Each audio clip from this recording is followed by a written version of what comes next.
আসসালামু আলাইকুম। আবার একটি ভূতের গল্প নিয়ে চলে আসলাম। আজকের গল্পটির নাম কবরস্থানের পরীটা।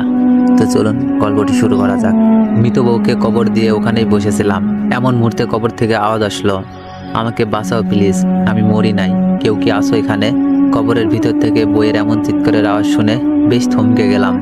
বুঝতেছি না কি করব, কারণ এইদিকে একটু পরে ঈশার আজান দিবে। এই নিস্তব্ধ কবরস্থানে আমি একাই। অনেক চিন্তার পর ভাবলাম কবরটি খুঁড়েই দেখি, যদি সত্যি সত্যি আমার বউ বেঁচে থাকে তাহলে তো আলহামদুলিল্লাহ। কথাটি ভেবেই হাত দিয়ে কবরের মাটিগুলো সরাতে লাগলাম। এমন মুহূর্তে কেউ একজন পেছন থেকে বলে উঠল, কবর খোঁড়া বন্ধ কর, তোর বউ মারা গিয়েছে, এখন যদি তুই এই কবরটি খুঁড়িস তাহলে তোর মৃত্যু নিশ্চিত। কথাটি শুনেই পিছনে তাকিয়ে দেখি কেউ নেই সেখানে, শুধুমাত্র আমি ছাড়া। মনে ভয় ঢুকে গেল, তাই আর কবরটি না খুঁড়েই দৌড়ে বাড়ি চলে আসলাম। কাউকে বুঝতে দিলাম না, নিশ্চুপ হয়ে শুয়ে রইলাম। এরই মাঝে কখন যে ঘুমিয়ে গিয়েছি বুঝতেই পারিনি আমি। ঘুমের মধ্যে স্বপ্নে দেখতে পেলাম আমার বউ আমাকে বলতেছে, আশিক, কাজটি তুমি ঠিক করো নাই, আমি এখন পর্যন্ত বেঁচে আছি, তুমি আমাকে বাঁচাও প্লিজ। স্বপ্নটি দেখার সঙ্গে সঙ্গে আমার ঘুম ভেঙে গেল। আর কিচ্ছু না ভেবে একটি কোদাল নিয়ে সোজা কবরস্থানে চলে আসলাম। এসেই মাটি খুঁড়তে লাগলাম। প্রায় অর্ধেক মাটি খুঁড়েছি। এমন সময় আবার পেছন থেকে কেউ একজন বলে উঠল, আশিক, চলে যাও এখান থেকে। এইবার সাহস নিয়ে বললাম, সাহস থাকলে আমার সামনে এসে কথা বল, এমন চোরের মতো লুকিয়ে কথা বলিস না তবুও। আমি সামনে গেলে তুই হার্ট অ্যাটাক করবি, এটাই ভালো হবে, চলে যা। আমি কোনোভাবেই চলে যাব না, যদিও যাই আমার বউকে নিয়েই যাব, ও এখনো মারা যায়নি। দেখি লোকটা হাসতে হাসতে বলল, আমার কথাগুলো শুনলি না, তোকে পস্তাতে হবে। আমি বললাম, সেটা তোকে নিয়ে ভাবতে হবে না, আমার কাজ আমাকে করতে দে, বুঝতে পেরেছিস? কথাটি বলেই আবার কবরটি খুঁড়তে লাগলাম। প্রায় 10 মিনিট পরে যখন কবরটা পরিপূর্ণভাবে খোঁড়া হয়, তখন নিচে নামতেই দেখতে পাই আমার বউয়ের মাথাটি পায়ের দিকে আর পা দুটি মাথার দিকে আছে, যা দেখে আমার শরীর থপথপ করে কাঁপতাছে এবং ঘামতাছে। চিৎকার শুরু করলাম, মিম, তুমি কি বেঁচে আছো? যদি বেঁচে থাকো তাহলে আমার সঙ্গে চলো। কথাটি বলেই সঙ্গে সঙ্গে কবরের ভিতর থেকে আওয়াজ আসলো, স্বামী, তুমি এসেছো আমাকে নিতে?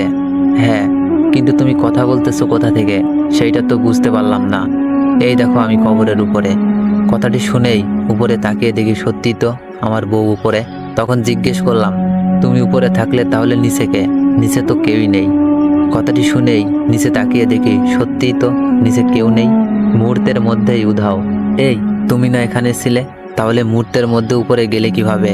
তোমার সামনেই তো উঠলাম, আর তুমি দেখতে পেলে না? এইটা কোনো কথা? একদম মিথ্যা বলবে না। উঠেছি আমি, তুমি লক্ষ্য করো নাই? ও আচ্ছা, তুমি মৃত্যুর পরে কিভাবে বেঁচে উঠলে? তুমি তো মরে গিয়েছিলে। না, আমি মরি নাই। ঠিক আছে, এখন বাসায় চলো। কবরস্থানে বর্তমানে কেউ নেই, পুরো এলাকা নির্জন। আরে ভয় করিও না, আমি তো আছি। বইয়ের কথাই আশিক একটু আশ্চর্য হলো, কারণ যেই মেয়েটি সন্ধ্যা হলে বাইরে যেতে ভয় পেত, সে কিভাবে বলতেছে ভয় পেও না, আমি আছি। আচ্ছা মিম, তোমার ভয় লাগতেছে না? না, ভয় লাগতেছে না। তুমি থাকতে কিসের ভয় বলো? এরপরে মিমকে নিয়ে সোজা বাসায় চলে আসলাম। বাসায় আসার সঙ্গে সঙ্গে সবাই ওকে দেখে বেশ আশ্চর্য হলো, কারণ একটি মৃত ব্যক্তি কিভাবে জ্যান্ত মানুষের মতো চলাফেরা করতেছে। সবাই জিজ্ঞেস করলো, কি ব্যাপার মিম, তুমি মারা যাওনি? আশ্চর্য, আমি মারা যাব কেন? আপনারা বুঝতেছেন না? আপনারা বুঝতে না পেরে আমাকে মৃত ভেবে মাটি দিয়েছিলেন। ও যাক, আল্লাহ তোমাকে বাঁচিয়ে রেখেছে, এইটা দেখে আমরা খুশি হলাম। তাই? হ্যাঁ, কারণ তোমার মতো। কথাটি শেষ হতে না হতেই আশিক বলে উঠল, মিম, তোমার শরীর অপরিষ্কার, ওয়াশরুমে গিয়ে পরিষ্কার হয়ে আসো। ঠিক আছে। এরপরে এভাবে 3-4 দিন চলে গেল। হঠাৎ একদিন রাতে লক্ষ্য করলাম মিম বিছানায় নাই। তাই কৌতূহলবশত বাইরে বের হলাম খোঁজার জন্য। বাইরে আসার সঙ্গে সঙ্গে দেখতে পাই মিম উঠান ঝাড়ু দিচ্ছে। একটু গলা হাসর দিয়ে জিজ্ঞেস করলাম, মিম, তুমি এত রাতে উঠান ঝাড়ু দিচ্ছ কেন? কাহিনী কি? হ্যাঁ, দেখো না স্বামী, জায়গাটা কত অপরিষ্কার। এমন স্থানে কেউ থাকে বলো? প্রায় 3 বছর এমনভাবেই থাকলে হঠাৎ তোমার এতটা পরিবর্তন, বুঝলাম না। তোমাকে বোঝা লাগবে না, চলো ঘুমাতে যাবো এখন। কথা বাড়ালাম না, মিমের সঙ্গে ঘুমিয়ে পড়লাম। পরের দিন সকালবেলা উঠে একটু বাইরে যেতেই শুনতে পেলাম কবরস্থান থেকে লাশ হারিয়ে যাচ্ছে। সেই লাশগুলো আবার একটি পুকুর পাড়ে পাওয়া যাচ্ছে, কিন্তু লাশের চোখ দুটি করেই নিখোঁজ। কথাটি শুনে একটু ভয় পেলাম মনে। তার সামনে না গিয়ে সোজা বাসায় আসলাম। বাসায় এসে দেখি মিম বাসায় সব কাজ করতেছে। বুঝলাম না, যেই মেয়েটা কাজকে ভয় পেত সেই মেয়েটা কিভাবে এত কাজ করছে। এমন মুহূর্তে মা এসে বলে, আশিক, বাবা তোকে কিছু কথা বলতে চাই আমি। হ্যাঁ মা, বলো, কি বলবা? বাবা, মিমের কথাবার্তা আচার আচরণ বেশ অদ্ভুত হয়ে গিয়েছে। যে মেয়েটা কোনো কাজ পারতো না সে এখন সব কাজ করছে, আবার বলে আরো কাজ থাকলে বলো আমাকে। মায়ের কথা শুনে আমিও বেশ অবাক হলাম, কারণ আমিও এইসব পরিবর্তন দেখতেছি মিমের মধ্যে। মা, আমি দেখতেছি এ ব্যাপারটা, তুমি চিন্তা করিও না। সারা দিনটি যাওয়ার পরে রাত্রে মিমকে বললাম, মিম তুমি কি সত্যি আমার বউ? মিম বলে, এমন অদ্ভুত প্রশ্ন।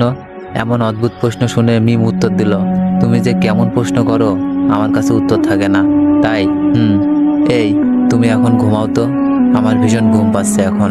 কথাটি শুনে ঘুমের ভান করে থাকলাম, আর মনে মনে ভাবলাম আমাকে জানতেই হবে মিমের আসল কাহিনীটা কি।